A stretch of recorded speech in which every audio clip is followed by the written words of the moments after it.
ladies and gents in Cyberland, coming back to you with another game review, and this time we're on to Mega Man 5. So, I remember at this point I had beat Mega Man 1 through 4, and I was really excited to play Mega Man 5, and I think the main reason was when I found out that Proto Man was the main villain of the game. I was just really excited. I loved, the first 4 Mega Man, so I was just like, oh, I'm going to have a blast with this, and I did. I have to say, when I played Mega Man 5 the first time, I gotta say, out of all of them, it was probably the easiest one I ever played, and maybe that was because of my experience with 1 through 4. I didn't really have a difficult time running through it, for the most part. The things that had been upgraded with this game, of course, the music. The music was cool. It wasn't. I feel 2, 3, and some of 4 probably has the best music, and then 5 is okay. But it wasn't. There wasn't too much music that I was like, oh, I really loved it.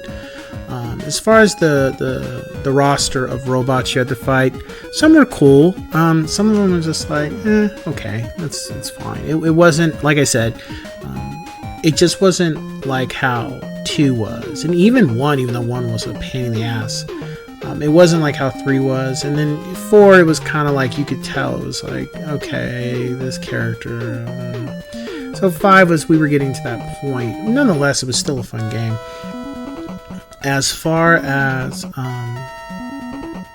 the mechanics of the game is pretty much the same. It's the typical Mega Man you've played at this point. They just add on a little bit. The Mega Buster is a lot bigger blast. I wouldn't say it's more damaging. It's just it has a bigger range. The other thing that has been added is looking for these Mega Man letters, and the reason why you find them is once you find all the letters, you get this bird named Beat, which is actually, he looks like that in the right corner of the screen, the drawing, you can say. With Beat, Beat just made the game excessively easier.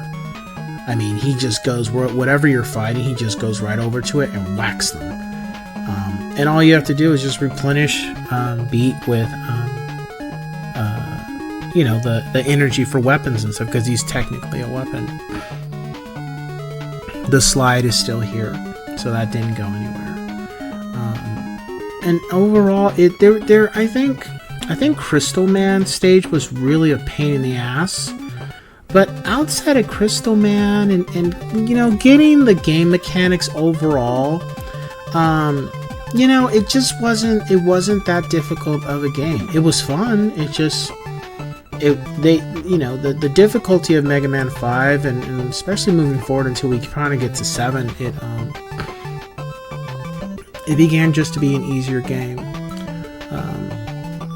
overall. But nonetheless, I wouldn't try to be without energy tanks. That's for damn sure. I'm definitely going to use those. I'm not gonna, if they're available, why make the game harder if I don't have to? Some of I think too, the one thing that I thought was cool though, even though the robots were kind of like, see, I always get killed right there. Even though the robots were kind of like, they're all right, they're nothing too big. I felt the power, the power weapons that you got from the robots this time around, I do feel overall, I think they were better than 4. Now when I look at things, I think the weapons in 5 were a lot better than 4. It's just 4, is a lot more special to me because of, it is the first Mega Man game I ever beat, outside of, I believe, X. And overall, it was just, it was a fun game. But 5, I loved it just as much. I don't think 5 is better than 4, though. Or 2 or 3 is definitely better than 1. I think almost all Mega Man games are better than 1, for the most part. I would give it an 8.5 out of 10. I think the issue with 5 was, with 2, you had the energy tanks. Or, I think you did. You had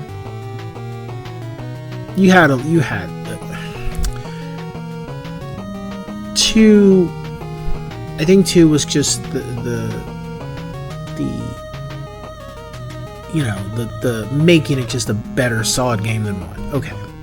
But with 3, you had the slide. The slide was just amazing. It just made the game more fun, and then the abilities. But the slide was the main component, and the rest jet. I think those are the best things about 3. Besides the soundtrack was just badass. And then 4, and then 3 also, you have the energy tanks. And then with 4, the Mega Buster. It was just like, this shit is badass. Like, it was like, oh man, I don't have, you know, I'm gonna put some hurting on these robots and stuff. But then when you get to 5, I mean, Beat is cool, but he's not enough.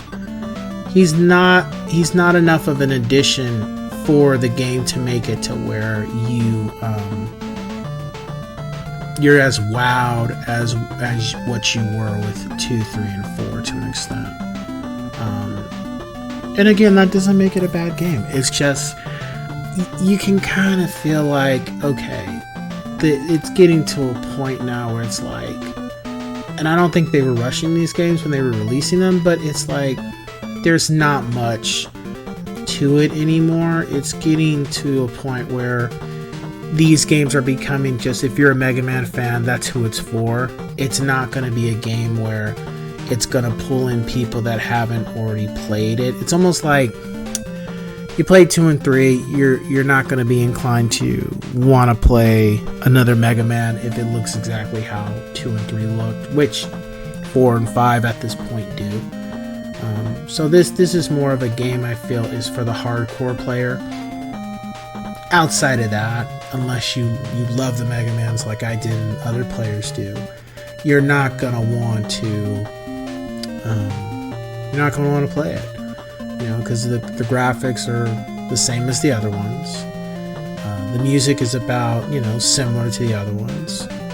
The gameplay is about the same to the other ones. It's the same sprite of how Mega Man looks. He don't look any different than, it's the same prototype. Except when he charges up. Except when he charges up. You know, he looks a little different, but it's still like, it's not anything, how do you say, altering, or like, you know, there's not anything particular that it's made like to get, oh wow, made thinking like, oh wow, I gotta try this. Oh, that's the other thing. The other icon they added is the M tank, and what that does is that replenishes everything. So I think I only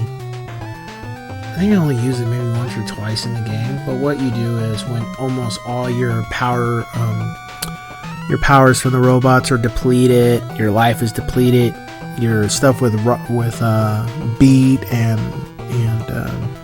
rush is depleted, you use that, and basically what it does is replenishes every single item. And I think I used it probably once or twice in the game. And it's a good feature. I think they ended up keeping it moving forward. I'll know when I play 6 at some point. I think they did. But nonetheless, you know, I feel Mega Man 5 was a fun game. It wasn't like, there wasn't stuff in it I felt like, oh, they added something really that big of a difference. It was just, at this point, the Mega Man games from the original set have turned into something where it's more so for the casual, not the casual, but the Mega Man fan. Like, you know, if you're expecting something to be different than what you've already seen, it's you know, that you're not going to get that here. If you're a fan of Mega Man, you're going to love it. You're going to have a good time. Whether you think it's my rating or it's a better game, that's up to interpretation. But outside of that, you're not. If you're looking for something like, you know, altering or something life altering from playing the first 4, you know, if you're looking for like how much of an improvement 2 was to 1 or 3 was to 2, you're probably not going to get that. I don't see it. But nonetheless, it's still a fun game. So with that, I will catch you guys on the next one. Ciao.